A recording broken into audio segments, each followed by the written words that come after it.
The more than a 100-member contingent, including coaches and officials, proudly dressed in national colors. Team South Africa paid a visit to the presidential guest house on the eve of his departure for Scotland. And Ramaphosa, who is acting president in the absence of President Jacob Zuma, had encouraging words for the athletes.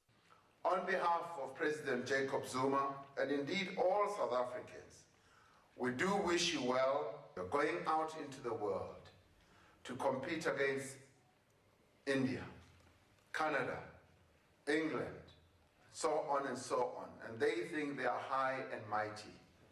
But let me tell you something, you as South Africans are mightier.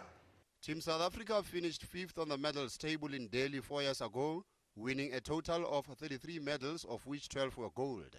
And the South African Sports Confederation and Olympic Committee wants Team South Africa to maintain its ranking in the top 5, but has adjusted its target in terms of medals.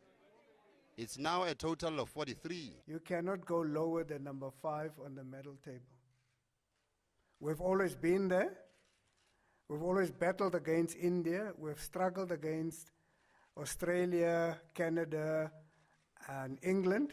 But between ourselves and India, we've always had this battle. And we're going back to that battle royale. We want to make sure that we are not pushed back by Scotland, because there is this thing in the world of sport. When you are the host, you suddenly become the strong person or the strong team. Trust and believe that we're going to bring that amount of medals back to South Africa. Every time we pull on the jersey that represents our country, we realize that we represent so many South Africans back home that are cheering and supporting for us. Scotland finished 10th on the medals table 4 years ago. Meanwhile, SASCOC and SAA signed an agreement earlier today that will see the national carrier flying the country's Olympic and Paralympic athletes to major international competitions for the next 3 years. The sponsorship is in the form of air tickets for athletes and officials. But SASCOC still needs 10 billion rand to implement the National Sports Development Plan and turn South Africa into a sport powerhouse.